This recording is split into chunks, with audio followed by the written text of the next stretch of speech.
Di segmen yang keempat, kita akan membahas mengenai bill of lading ya, atau merupakan dokumen yang dipakai begitu ya di dalam proses pelayaran begitu ya. Nah, ini ada beberapa terminologi begitu ya. Yang pertama dari sisi definisi. Ya, dari sisi definisi di sini kita lihat bahwa bill of lading atau BL begitu ya istilah populernya, atau disebut juga sebagai konosemen begitu, adalah dokumen pengangkutan barang yang di dalamnya memuat informasi lengkap mengenai nama pengirim atau shipper gitu ya. Nama kapalnya itu menggunakan apa, uraian barangnya, pelabuhan muat ya atau pelabuhan asal dan pelabuhan bongkar, rincian freight begitu ya atau angkutan biaya dan segala macam, dan cara biaya-biayanya. Tadi kan ada biaya tambang itu macam-macam. Apakah tergantung nilai atau dipukul rata begitu, tergantung volume. Nama konsignee, penerima, dan jumlah bill of lading yang harus ditandatangani dan juga tanggal dari penandatangan. Nah, Anda bisa cari begitu ya, contohnya di internet pasti banyak sekali. Nah, ada bermacam-macam jenis bill of lading di sini begitu ya. Jadi kalau kita lihat di sini ada beberapa jenis sebagai berikut. Yang pertama itu disebut sebagai ship bill of lading. Itu dia merupakan dokumen yang menunjukkan bahwa barang telah dimuat di atas kapal. Kan ship ya, sudah terkirim berarti. Gitu. Oke. Kalau kita lihat di situ kemudian ada receive bill of lading, berarti apa tuh namanya, dokumennya tersebut yang dia sudah menerima begitu ya, menerima barang dari shippernya tersebut dan atau tempat di bawah pengawasan pabean. True bill of lading berarti barangnya tersebut terus ya, berarti dokumen ini dipakai untuk muatan transhipment ya. Transhipment itu apa? Jadi kalau misalnya di sini ada pelabuhan yang besar ya, misalnya dari AMS begitu, Rotterdam ya kalau di laut begitu, Rotterdam, kemudian dikirimkan ke Singapura. Nah, dia dikumpulkan dulu nih macam-macam. Ada dari Rotterdam, ada yang dari Cape Town begitu, ada yang macam-macam. Dikirimkan jadi satu menggunakan kapal besar lagi ke Asia Timur begitu. Ada yang dari apa tuh namanya?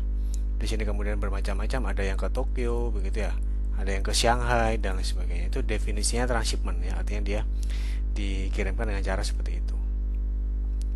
Nah, di sini pengangkut pertama bertanggung jawab untuk pengangkutan melalui pengangkutan kedua dan segala macam. Barangnya dibongkar terlebih dahulu untuk dipindah kapalkan ke pengangkut kedua ke tempat tujuan.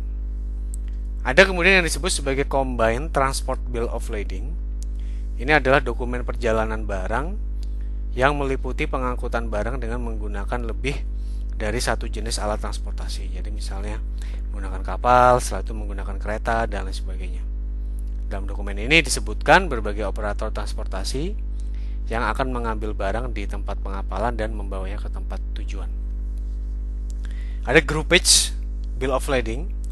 Ini dipakai oleh freight forwarder untuk keperluan mengumpulkan beberapa jenis barang dari berbagai shipper. Ya, dan dikirimkan sebagai full container load. Ya. Nah, itu kalau kita lihat di sini apa tuh namanya?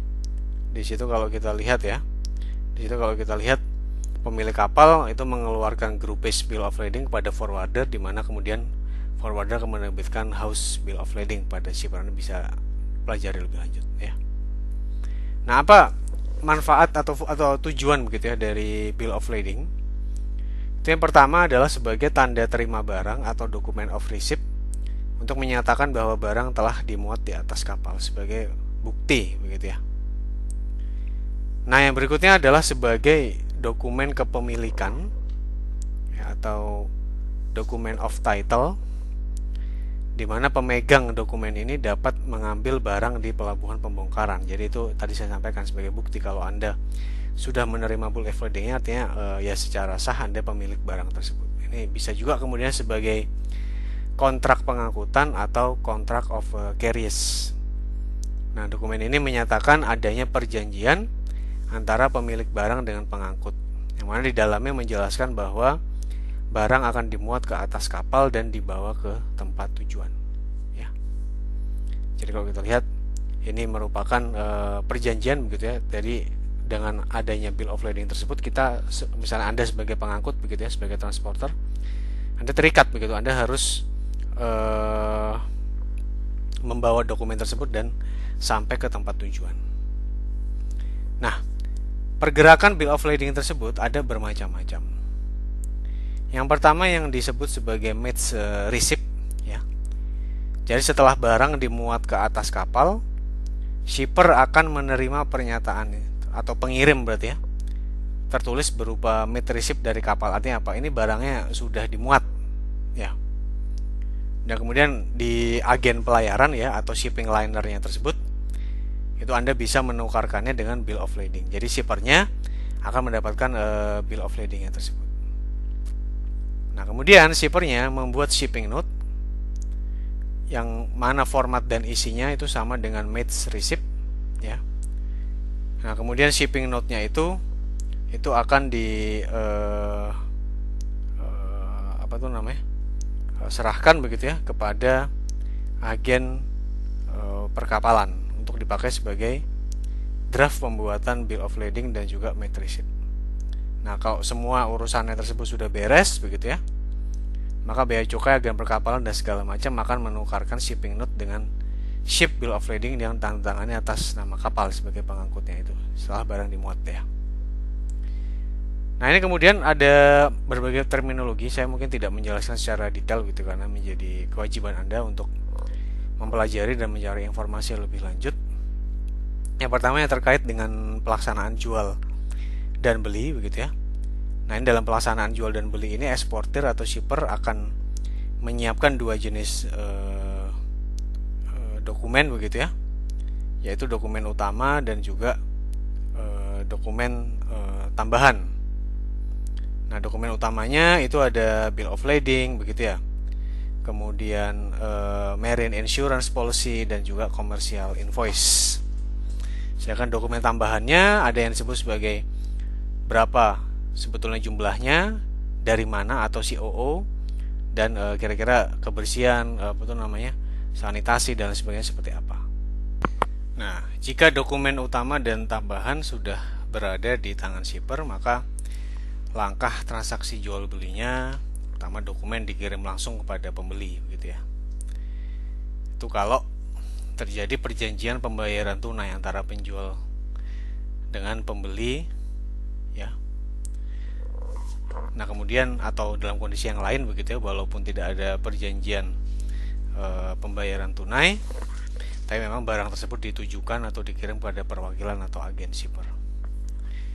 Yang berikutnya adalah menyerahkan seluruh dokumen ke bank yang dipersyaratkan dalam perjanjian atau di dalam letter of credit. Nah, dalam ini bank yang menerbitkan LC tersebut ya. Jadi kalau di sini kalau kita lihat apa tuh namanya, akan menunjuk banknya yang ada di lokasi apa tuh namanya, partner perdagangan ya, berarti di Indonesia begitu katakanlah. Ya, di sini akan melihat gitu LC-nya sudah atau belum. Nah, sedangkan kalau consignee begitu itu menjual barangnya kepada pihak ketiga, maka bill of lading tersebut bisa dimanfaatkan sebagai tanda terima dan seterusnya ya. Bisa Anda pelajari.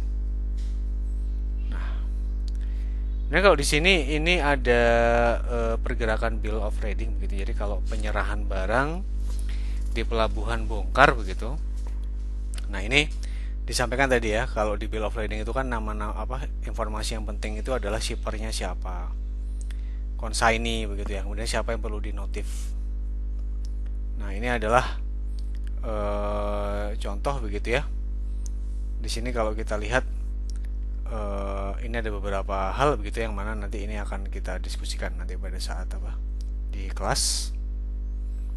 Nah, kemudian ini ada beberapa hal begitu ya yang terkait dengan perjanjian begitu ya. Ini yang terkait dengan Incoterms dan lain sebagainya. Ini juga merupakan bahan baca yang harus Anda pelajari secara mandiri dan ini justru menjadi bahan diskusi kita ya. Contoh Misalnya Anda mengacu kepada Incoterms 2000 begitu, kemudian Anda mengacu pada UCP 500, kemudian Anda mengacu kepada HAK dan FISB rules dan Hamburg rules. Nah, nanti silakan di sini dibaca lebih lanjut begitu. Nah, kemudian akan kita diskusikan bersama-sama.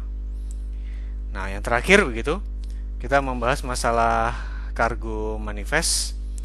Itu didefinisikan sebagai dokumen kapal yang mana dia berisi informasi yang atau yang terkait juga dengan informasi dan data barang yang diangkut oleh kapal.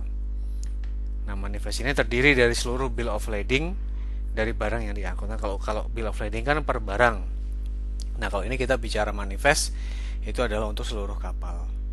Nah, di pelabuhan bongkar, dokumen cargo manifest itu akan digunakan oleh bea cukai setempat sebagai acuan untuk memeriksa klasifikasi tarif pos kode HS begitu ya, HS code, untuk keperluan penentuan apakah barang impor tersebut masuk jalur hijau, jalur merah. Biasanya orang juga ngecek bea cukai itu dari HS code-nya dan menentukan tarif bea masuk dan bea tambahan lainnya.